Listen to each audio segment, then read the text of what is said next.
سلام دوستان، امید که جور و صحتمند باشین. دوستان، امروز ما به شما میخوایم که در رابطه به یک موضوع جدید صحبت کنیم. خب شروع میکنیم. بسم الله الرحمن الرحیم.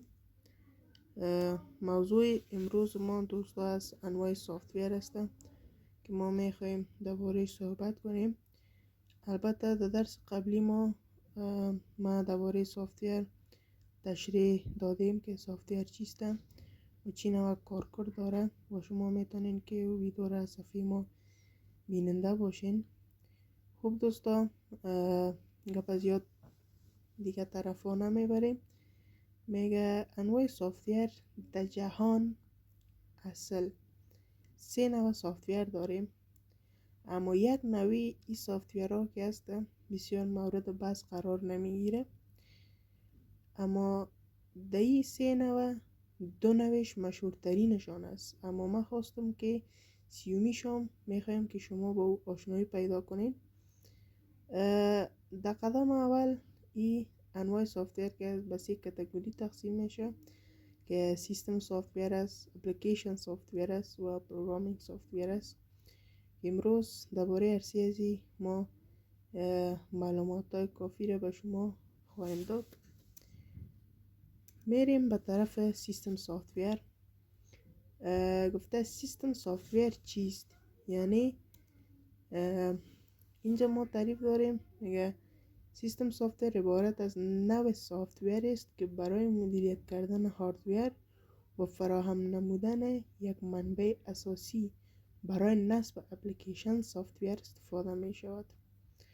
ببینین دوستا، سیستم سافتویر که هست به سافتویرهای گفته میشه که قبلا در کامپیوتر ما انستال باشه. یعنی مثل که ما به طور مثال میگیم ویندوز که است یک نوع سیستم سافتویر است. با واسطه ویندوز ما میتونیم که قطعات مختلف هاردویر مثل ماوس، کیبورد، لاسپیکر یا را کنترل کنیم. یعنی ما در ویندوز خود یک برنامه داریم کنترل پنل. با واسطه از این کنترل پنل ما میتونیم که ماوس، کیبورد، سرعت ماوس خود زیاد کنیم و یا هم ما میتونیم که در بخش دیزاینش تغییرات مختلف بیاوریم. پس ما گفتیم که سیستم سافتویر یک سافتویر است که برای مدیریت کردن هاردویر استفاده میشه. پس ما این رو گفتم میتونیم که سیستم سافتویر که هست یک منبع است، یک جای است. جای برای چیست؟ برای ازی که ما بتوانیم اپلیکیشن سافتویر روی اون نصب کنیم. یعنی تا که سیستم سافتویر ما در هاردویر خود نداشته باشیم. یعنی ویندوز یک سیستم سافتویر است که به شکل سیستم ساخته شده است و اگر ما در کامپیوتر خود انستال نکنیم یا روی کامپیوتر نصب نکنیم، ما نمیتونیم که اپلیکیشن سافتویر روی این سیستم یا روی کامپیوتر ما نصب کنیم. اپلیکیشن سافتویر چیز ایره در سلایدهای بعدی بخیر به شما واضح میشه.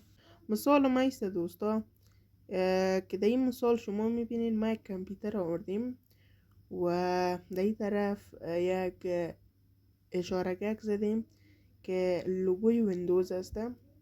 در اصل ویندوز که است یک پروگرام است و بالای از این آمدن نام ماندن سیستم، یک سیستم است. پس وقتی که ما این سیستم روی کامپیوتر یا روی هاردویر خود نصب نکنیم و رن نکنیم، او کامپیوتر هیچ به درد ما نمیخوره. به طور مثال دوستان، شما موتر دارین، موترتان تیل میخوره. تیل که است یک چیزی است که بر موتر ساخته شده است. پس وقتی که موتر شما در موترتون تیل نندازین یا هر آن چیزی که مثلا موتر مصرف میکنه، بدون از اون موتر میتونه که را بره؟ نه خیر. پس کامپیوتر هم همقسم یک چیز است. کامپیوتر که است یک ماشین است. فکر کنین کامپیوتر یک موتر شد و ویندوز هم یک پروگرام یا یک سیستم است مثل تیل واره که اگر ایره ما روی کامپیوتر نصب نکنیم کامپیوتر هیچ به درد ما نمیخوره. دوستا ما عنوان دیگه داریم انواع سیستم سافتویر هستم که البته ما تنها به ویندوز سیستم سافتویر گفته نمیتونیم. در اینجا ما کاتگوری مختلف داریم که ما برایشان سیستم سافتویر میگیم. در اول ما داریم اپریتینگ سیستم یا شارکتش از OS، به زبان دری ما شما میشه سیستم عامل. البته اپریتینگ سیستم چی را میگه؟ اپریتینگ سیستم امی پروگرامایی را که برنامه نویسا ساختن به خاطر از اینکه با واسطه از او ما بتوانیم از کامپیوتر استفاده کنیم، مثل ویندوز، لینکس یا هم مثلا اپریتینگ سیستم یا سیستم عامل مک. پس تنها به این نوع برنامه ها میگن اپریتینگ سیستم. نوع دوم از این ما داریم یوتیلیتی پروگرامز هستن که این هم یک نوع سیستم سافتویر هستن. میگه برای محافظت کردن کامپیوتر استفاده می شود که شامل انتی ویروس، دیسک کلیناپ است. ببینین دوستا، انتی ویروس شما زیادتر نامش شنیدین که مثلا شما برای لپتاپتان میگیرین نصبش میکنین روی لپتاپتان. اونوی که نصب میشه اونو را اپلیکیشن سافتویر میگه. اما در اینجا انتی ویروس در خود سیستم موجود میباشه. البته دو قسم میباشه، هم میتونی که در خود سیستم را دنبالش بگردی و هم میتونی که از بیرون بیاری نصبش کنی. پس اونو که نصب میشه او گپش جداست. اما اینجا که گفته انتی ویروس منظورش از چیسته؟ که آن سیستمه که توسط برنامه نویسا جور شده و از قبل آماده استفاده می باشه. خب سیومش که است دیوایس، به نام دیوایس درایور یاد میشه دوستا.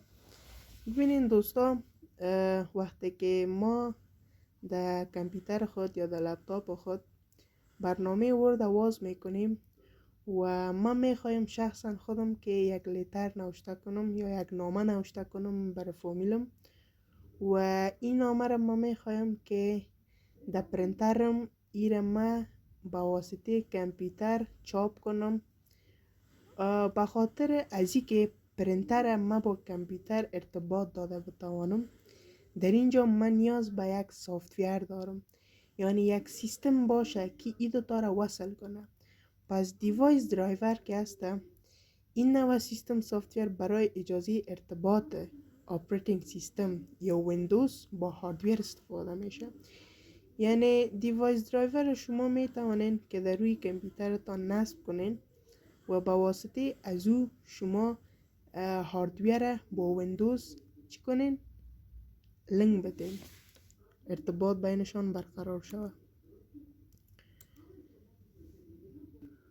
خب دوستا، دیگه ما داریم اپلیکیشن سافتویر هستم. قسمی که تعریف شده میگه اپلیکیشن سافتویر عبارت از سافتویر است که برای کاربرد، یعنی انسان ها. کاربرد دقیقاً منظورش یعنی کسی که استفاده کنندهش است، ساخته شده تا یک وظیفه مشخص انجام بدهد. مثال واتساپ که است یک سافتویر است، یک اپلیکیشن سافتویر است. این اپلیکیشن سافتویر به کی ساخته شده؟ به انسان ها، به کاربرد، به کسی که استفادهش میکنه. میگه واتساپ برای ارتباط بین انسان ها ساخته شده است، مثل گیم پابجی یک نوع بازی و برای سرگرمی انسان ها است. مثلا در این تصویری که شما میبینین دوستا، سافتویرهای مختلفی هستند که همه اینها صرف به خاطر ضرورت و یا نیاز برای انسان ها ساخته شده است. پس اینا پس ما گفته میتونیم که سافتورهایی که نظر به نیاز انسان ساخته میشه در روی جامعه، در روی یک محیط، به نام اپلیکیشن سافتور یاد میشه.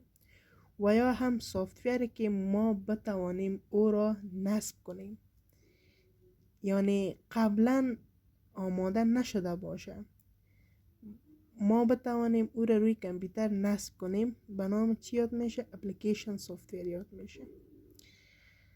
ما انواع اپلیکیشن سافتور داریم دوستان که اولش به نام پروداکتیویتی سافتور یاد میکنه.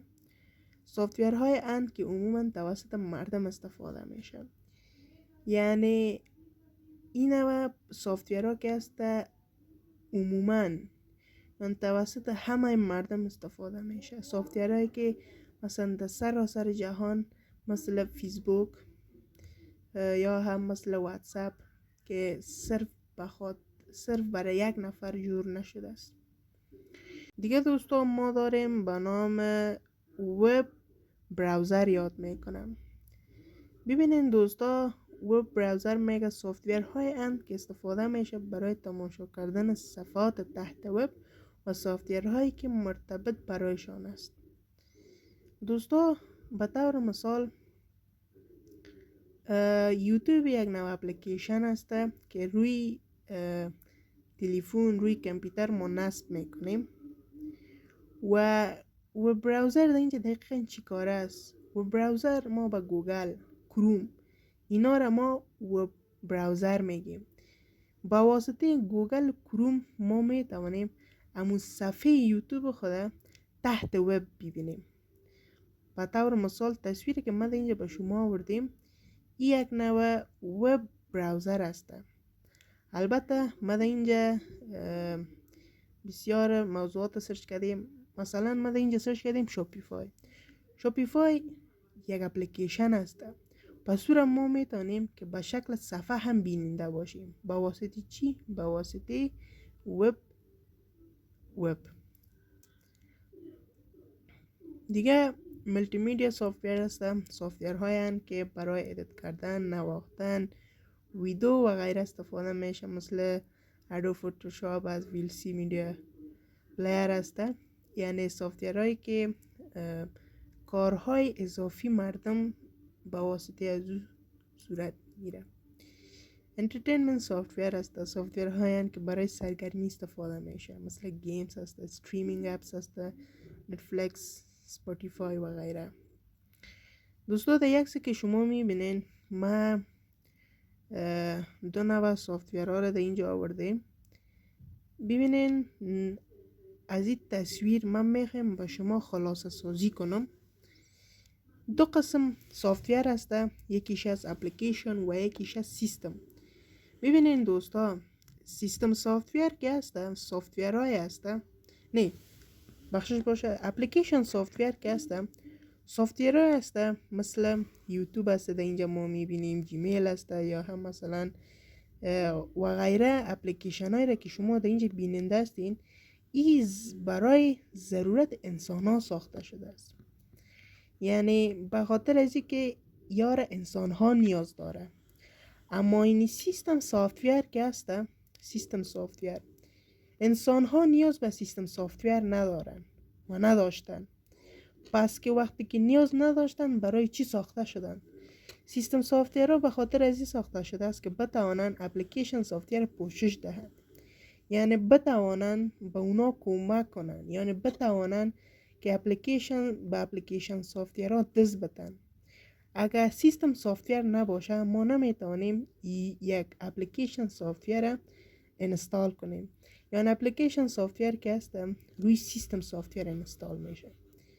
مثلا یک خانه است، بالای زمین ما خانه را آباد میکنیم، یعنی پس وقتی که زمین نباشه ما میتونیم که خانه را در داخل او آباد کنیم؟ نخیر، خانه در بالای یک زمین، سر یک زمین ما آباد میکنیم. پس فکر کنین اپلیکیشن سافتور که شد یک خانه شد و سیستم سافتور که شد زمین شد. پس وقتی که ما میخوایم یک اپلیکیشن سافتور بالای سیستم سافتور چی کنیم؟ انستال کنیم. فرقشون دمیز دوستا عنوان آخری را که من میخوایم امروز با شما درباره‌اش صحبت کنم پروگرامینگ سافتویر چیست. تعریف داریم، میگه کمک میکند تا دیگر اپلیکیشن ها ساخته شود یا به دیولپر کمک میکند تا دیگر اپلیکیشن ها را بسازد. سافتویر های اند مثل چی؟ مثل کمپایلر. البته یک نوع کاتگوری است دوستا. ببینین پروگرامینگ سافتویر که است به سافتویرهای گفته میشه که البته اونا هم توسط برنامه نویسا یا پروگرامرها ساخته شدن، ولی با واسطه از او باز میتوانند که اپلیکیشن سافتویر بسازن.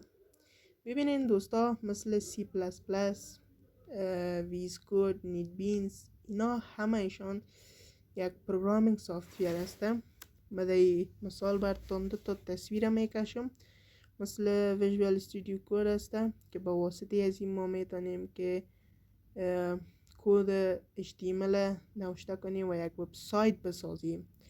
اما این خود ویژوال استودیو کود هم که یک نوع سافتویر است. پس کدام نوع سافتویر است؟ پروگرامینگ سافتویر. چرا برش میگن؟ یعنی پروگرام پذیر است، مثل دف یا C++. خب دوستا امید که تا این سلاید درس فهمیده باشین و همچنان اگر کدام سوال، پیشنهاد، انتقاد دارید میتونید در کامنت ها با ما شیر کنید و لطفاً تقاضای ما از شما است که چینل ما را سابسکرایب کرده، لایک کرده و شیر کنید و وقت خوش داشته باشید. تا درس های بعدی، خداحافظ.